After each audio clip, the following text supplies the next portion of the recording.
Hi friends, welcome back to my channel. இன்னைக்கு நம்ம சேனல்ல பலாப்பழம் பாயாசம் தான் பார்க்க போறோம். வெரி சிம்பிள் செய்கிறது, டேஸ்டி அண்ட் ஹெல்தி கூட. இதுக்கு நான் வந்து திராட்சை, முந்திரி, தேங்காய் பால் எடுத்துருக்கிறேன். அதுக்கப்புறம் ஜவ்வரி, வெல்லம் பாக்கு, அதுக்கப்புறம் கீ கூட எடுத்துருக்கிறேன். பலாப்பழம் வந்து இந்த மாதிரி சின்ன சின்னதாக கட் பண்ணி வச்சுருக்கிறேன். வேணும்னா மிக்சியில் கூட அடித்து பேஸ்ட் ஆக்கிக்கலாம். இந்த மாதிரி செய்கிறதுனால ரொம்ப டேஸ்ட் இருக்கும். இப்போ வந்து நெய் ஊற்றிட்டு இதில் வந்து முந்திரியும் திராட்சை நான் வறுத்து எடுத்துக்கிறேன். இது நல்லா கலர் சேஞ்ச் ஆச்சு. நான் எல்லாம் எடுத்து மாற்றி வச்சுக்கிறேன்.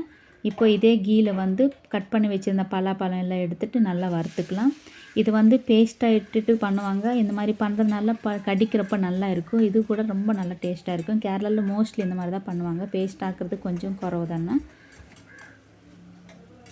இந்த மாதிரி செய்யறதுனால டிஃப்ரெண்ட்டாகிட்டு இருக்கும். சாப்பிட்றப்ப அது ஒன்றுன்னா வாயில் படுறப்ப நல்லா இருக்கும். இப்போ இதில் நான் ஆல்ரெடி வேக வச்சுருந்தா ஜவ்வரி ஆட் பண்ணிட்டேன். ஜவ்வரி ரொம்ப குக் ஆக வேண்டாம், கொஞ்சமாக குக் ஆனாலே போதும். அதுக்கப்புறம் வெல்லம் பாக்கு இதில் ஆட் பண்ணிட்டேன். இதெல்லாம் நல்லா மிக்ஸ் பண்ணிக்கிட்டேன்.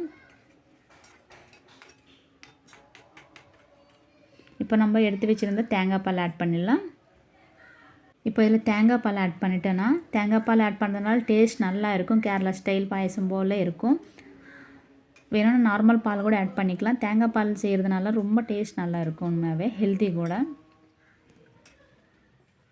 இப்போ அடுப்பு சிம்மில் வச்சுட்டு கொஞ்சம் நேரம் குக் ஆக விடலாம். இது நான் ஆல்ரெடி வறுத்து எடுத்து வச்சுருந்தேன் முந்திரி திராட்சை இதில் ஆட் பண்ணிட்டேன். இதில் கொஞ்சமாக வேர்க்கடலை கூட நான் வறுத்து போடுறேன். இது ஆப்ஷனல் தான், நல்லா இருக்கும் இந்த மாதிரி போடுறதுனால.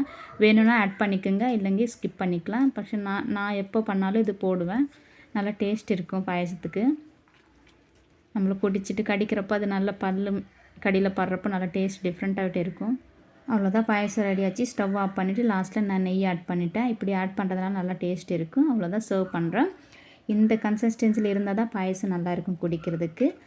அவ்வளோதான் ஃப்ரெண்ட்ஸ், எம்மியான பலாப்பழம் பாயசம் ரெடி ஆச்சு. இந்த வீடியோ உங்களுக்கு எல்லோருக்கும் பிடிச்சதா லைக் பண்ணுங்கள், சப்ஸ்கிரைப் பண்ணுங்கள். அடுத்த வீடியோவில் சந்திக்கலாம். தேங்க்ஸ் ஃபார் வாட்சிங்.